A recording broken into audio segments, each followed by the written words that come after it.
মানে দেউতা কি হ'ল কোনোবা আহিছিল নেকি কোনোবা এজন আহিছিল বুলি সাবিত্ৰী নবৌ কৈছিল মানে মোৰ অকমান টোপনি ধৰিছিল আৰু তেতিয়াই শুনিলানে কয়দো মই তাইক দহাই কৈ গলো বোলো তেখেত আহিব পাৰে মই টকা 10,000 পাওঁ দি যাবহি নাই ও মহাৰাণীয়ে ফষ্টি মাৰি দিনতে শুই সপোন দেখি যত সহব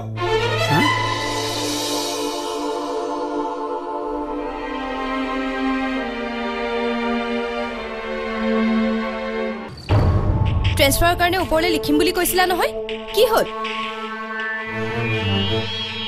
লিখিলা ওপৰলৈ উত্তৰ আহিব চৰকাৰী কামটো অলপ নীতি নিয়মৰ মাজেদি চলিব লাগিব থোৱা নীতি নিয়ম মোক নকবা তোমাৰ চৰকাৰ কিমান নীতি নিয়মৰ মাজত চলিছে আচলতে তোমাৰ নিচিনা কোনো এম্বিশন নথকা মানুহ এটাৰ লগত সংসাৰ কৰাটোৱে মোৰ ভুল হ'ল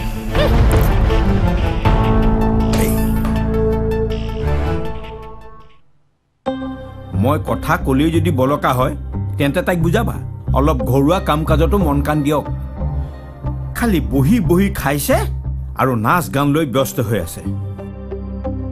মইতো তাইক বিএ পাছ কৰালৈহে বাট চাই আছো যেনে তেনে ধৰি বান্ধি তাইক উলিয়াই দিব পাৰিলেই মই ৰক্ষা পৰো মানে ঐ ৰক্ষা পৰো মানে তাইৰ বিয়াৰ বিষয়ে তই তেনেকে নকবি দেই তাই যেনিবা তাৰ জীয়েক নহয় ধবাক দিবলৈ থোৱা লেতেৰা কাপোৰৰ টোপলাটোহে ল'ৰা চাম ঘৰ চাম তাৰ পিছতে ফাইচলা কৰিম কিবা বুজি পাইছ জানো পাইছো তুমিয়ে তাই মনটো বেয়া কৰিলা মোৰ দেউতা এজন অৱসৰপ্ৰাপ্ত মধ্যবিত্ত মানুহ অতিথি ঘৰখনৰ কিছু দায়িত্বটো এতিয়া ময়ো লোৱা উচিত ঘৰখনত এজনী গাভৰু ভনী আছে তাইৰ ভৱিষ্যতৰ কথাটো মই ভাবিব লাগিব বেছ তুমি তোমাৰ ঘৰখনৰ কথাই চিন্তা কৰি থাকা কিন্তু কেতিয়াবা যদি অলপ আহৰি হয় এটা সাধাৰণ কথা ভাবি চাবাচোন তোমাক শিক্ষিত কৰি তোলা বা তোমাৰ বিয়া এই সকলোবোৰ তোমাৰ দেউতাৰ দায়িত্ব আছিল আৰু তোমাৰ ভনীৰ অঞ্জুৰ প্ৰতি থকা দায়িত্ব তেখেতে নিশ্চয় পালন কৰিব তোমাৰ নিজৰ সংসাৰখন সদায় তুমি আৰু মই আমাৰ মাজতে সীমাবদ্ধ হৈ নাথাকে ঐ বিদ্যা ঐ কুকুৰা পুতেক কিয় ইমানকে চিঞৰ বাখৰ কৰি নিজকে গালি পাই থাকিবলৈ তোৰ হৈছে কি কিয় ৰহমত বিদায় হৈছে কিয় ঐ তাক কি সুধিছ মোক সোধ তই কি কৈছিলি তই নিজকে গালি পাৰিছ এই নৰোত্তম বৰবৰুৱাক গালি পৰাৰ তাকত কাৰো হোৱা নাই সেয়ে মই নিজকে গালি পাৰিম তেনেহ'লে মোক কুকুৰৰ পুতেক বুলি মাতিলি যে সকলোৱেতো তোকেই মোৰ দেউতা বুলি জানে সেইটোৱেইতো মোৰ দুখ সূতাকণীয়া নতুন টায়াৰ কিনিম বুলি নি ৰিচল টায়াৰ লগাই একো ডাঙৰ কথা হোৱা নাই দে তোৰ 12, 18 আৰু 48-42 নতুন টায়াৰ লগোৱা আৰু কাউৰীৰ ডিঙিত মুকুতাৰ মালা পিন্ধোৱা সেই একে কথা হ'ব বুলি ভাবি এই কামটো কৰিলো আৰু কেতিয়া টায়াৰ সলাব লাগে মোক কবি ঐ ৰ বুলিছো নহয় ঐ মোৰ পইচা হজম কৰিব পাৰিম বুলি ভাবিছ মমবাতি জ্বলাইহে মই তোৰ বিয়া পাতিম বাপেকে গাড়ীৰ পেলাই দিয়া চিট কভাৰে তোৰ মই বিয়াৰ ৰভা সজাম যেনেকে হলেও মই মোৰ পইচা উচল কৰিয়ে এৰিম কৈ দিছো দেউতা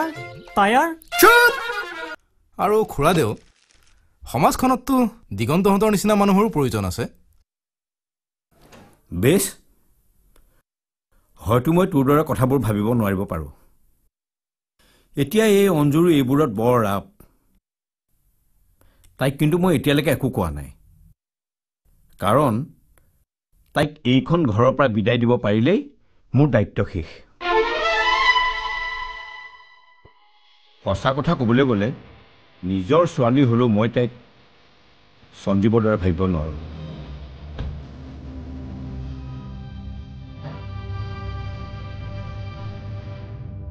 কাৰণ তাই মোৰ জীৱনলৈ অহা দিনটোৱেইতো মোৰ জীৱনৰ আটাইতকৈ দুখৰ দিন